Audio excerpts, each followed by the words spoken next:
Olá, jovem Lux, olá, princesas Leias. Meu nome é Arnaldo Mendes. Sejam bem-vindos a mais um vídeo aqui no canal da Remember.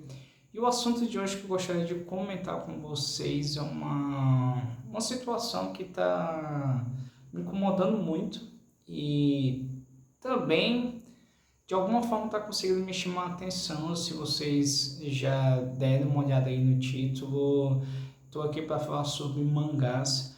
E a primeira pergunta que eu deixo para vocês, eu acho que a primeira e uma única pergunta, sendo um pouco mais objetivo, a ascensão de mangás que ocorre todo o mundo é uma bênção ou uma maldição?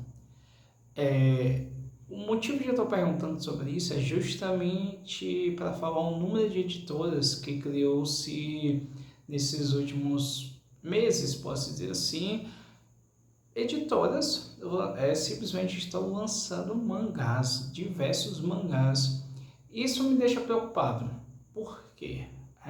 Vou só falar um pouco, falar um pouco sobre essa minha preocupação. A questão de ter várias editoras, isso faz com que o mercado se abrange mais, a procura aumente mais, mas também o preço vai se tornar cada vez mais alto, porque essas poucas editoras, essas pequenas editoras, pode dizer assim, que não tem um porte tão forte quanto o da Panini e da JBC, simplesmente elas são obrigatoriamente aumentar o preço.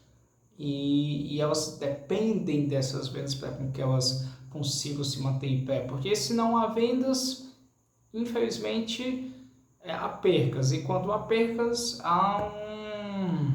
como posso dizer assim, há uma situação pior, que vem a perca do fechamento, a grandes consequências. E é complicado. Claro que muita gente está debatendo se os mangás são capazes de tomar a frente. E isso já acontece já há alguns anos. Por exemplo, da minha época, quando eu conheci até uma possibilidade de mangás, quando chegou aqui no Brasil recentemente, era a Conrad. A Conrad era a maior referência que existia no Brasil todo.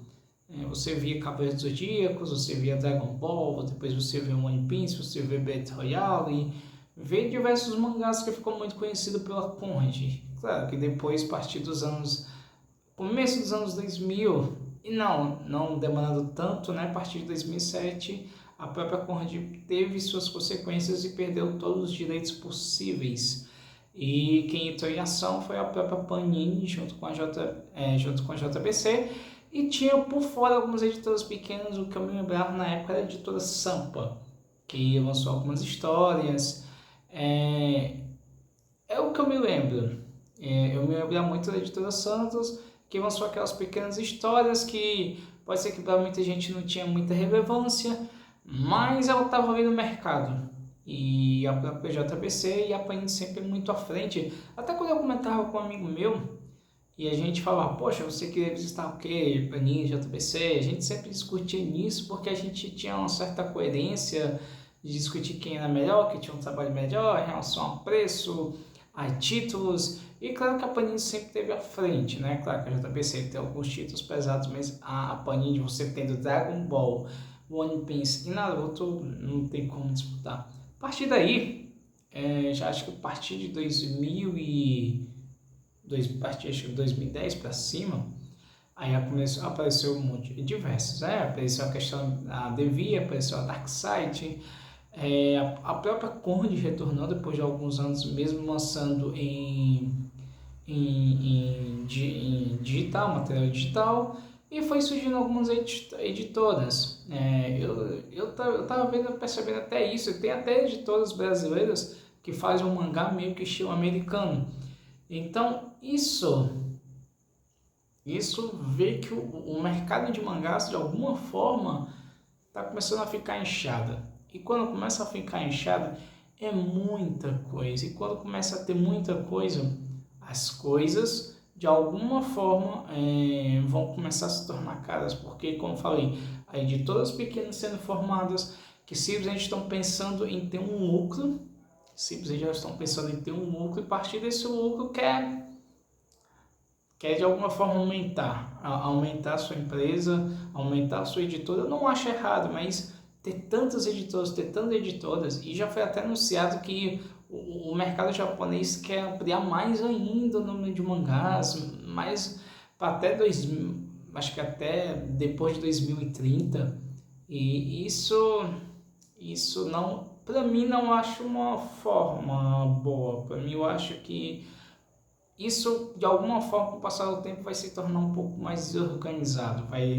A galera vai atirar tudo para aquele lado e isso me deixa meio assim, posso dizer a verdade. É como eu falei, no começo tinha poucas editoras, agora não. Agora tem inúmeras editoras, Pipoca King. Eu tô falando só editora conhecida, porque tem outras editoras aí que estão tomando a frente. Muitas vezes eu vejo algumas notícias de que a editora vai lançar uma edição, de que outra editora vai lançar a edição. Isso não sei, pode dizer que seja uma coisa muito, assim, pode ser que você atrapalhe no futuro, porque assim, galera, não pense que as editoras muitas vezes, ela abre para simplesmente, a gente estamos aqui abrindo a nossa editora, simplesmente tentando trazer um novo material, apresentar um novo material, fazer com que a pessoa simplesmente se aproxime da leitura, consuma material e saia um pouco da linha digital e tal. Né?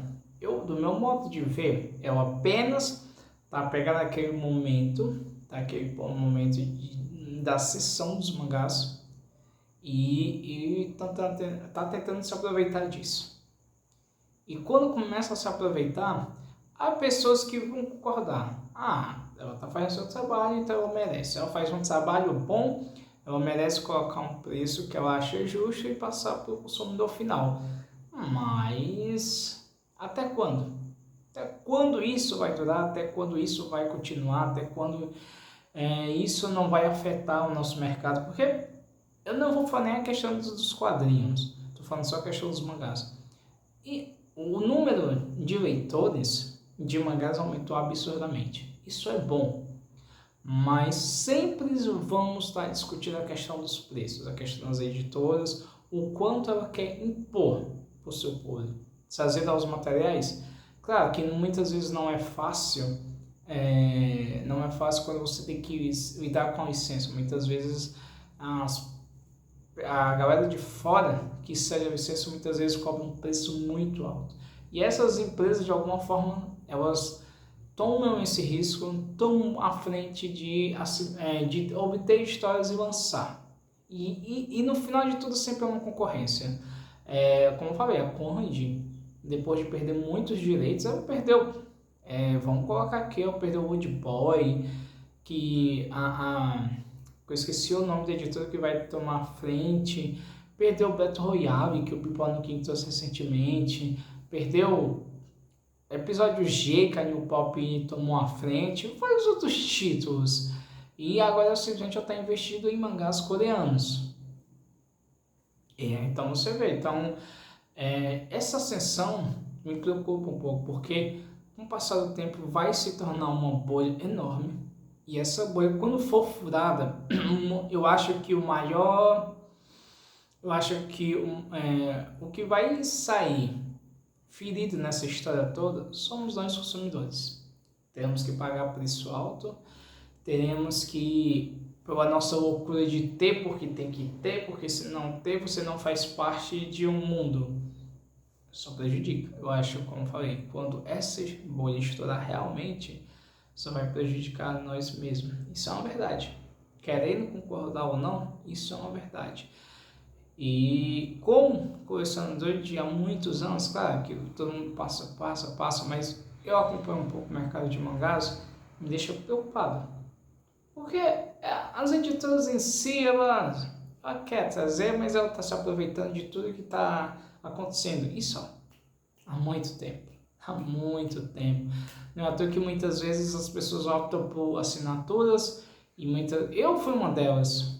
E confesso que eu não me agradei nem um pouco, né? Porque eu estava com a esperança de que tudo viesse direitinho, mas a JBC Sword me fez esperar 6 meses pela última edição da Sakura. Mas acontece, é um risco que temos. E por isso que eu estou fazendo esse vídeo, perguntando para vocês se essa sessão de mangás é uma bênção ou uma maldição. Qual vai ser o resultado daqui a alguns anos? Como é que a galera vai lidar com tudo isso? Como é que o mercado vai funcionar diante de tudo isso? Como é que as editoras vão se comportar diante de tudo isso? Não sabemos, só vamos saber com o passar do tempo. E eu espero que a gente, com o passar do tempo, a gente crie um pouco de sabedoria e não precisa comprar tudo que você quer, tudo que você acha que é a necessidade, ou então simplesmente você seja uma pessoa maravilhosa, incrível, que consiga fazer parcerias. Hoje em dia é a única opção. O que tem de pessoas que estão correndo atrás de parcerias justamente para fechar sua coleção de mangás, para apresentar para um público, para que esse público consuma um mangá de tal editora, não é brincadeira. Não é brincadeira, é verdade. Eu conheço muita gente que não tem aquela coragem de falar, eu tô aqui, essa edição é boa, você precisa consumir para você fazer parte desse universo, para qualquer tipo de história. As pessoas mesmo que elas não têm aquela coragem de desabafar, galera, essa história é assim, funciona assim e vai continuar assim. E vocês simplesmente precisam ter a decisão de querer consumir ou não. Isso já não existe mais no mercado de mangás. Isso serve também para quadrinhos, que justamente para não perder parcerias, simplesmente elas precisam falar coisas fora de contexto, Então é complicado. Como eu falei, eu queria achar uma esperança dessa ascensão mundial que tá tendo em relação aos mangás. Eu acho interessante porque a gente sai um pouco dos mangás japoneses, como já conhecemos. Tem mangás holandeses, tem mangás franceses, histórias francesas, né? Histórias holandesas, tem histórias chinesas, coreanas. É muito interessante que a New Pop muitas vezes traz histórias assim. Ela simplesmente teve essa ideia, eu achei interessante, eu já li algumas histórias. A Magia Continua não é uma história japonesa, uma história, se eu não estiver enganado, é uma história chinesa. E é interessante você conhecer outros mundos, mas como eu falei, o número de editoras estão crescendo, isso está se tornando uma bolha grande. Quem não está percebendo, um dia vai entender do que eu estou falando, um dia vai entender. Porque vai chegar no tempo que a galera não vai conseguir mais consumir mais nada. Mais nada. Porque fora a questão dos preços, fora a questão do material, fora de várias situações que acontecem com o passar do tempo. Querendo ou não, mangá tá chamando muita atenção. Muito. Eu, com o passar do tempo, aprendi a ser lojista. Tô sendo lojista, eu vi a demanda. E a galera muitas vezes consome nem por gostar da história. Muitas vezes as pessoas influenciam elas sem saber de nada e elas simplesmente vão pela onda e consomem aquilo que não faz sentido para elas. Justamente para fazer uma parte de uma geração em que elas não conseguem ter uma escolha própria. Então é isso, galera. Espero que vocês tenham curtido esse vídeo. Curtam, comentam, compartilhem. Para aqueles que estão me vendo aqui pela primeira vez, não deixe de se inscrever, ativar o sininho para receber notificações de vídeos novos, beleza? Então é isso, pessoal. Foi apenas um desabafo aqui para vocês e até a próxima. Valeu!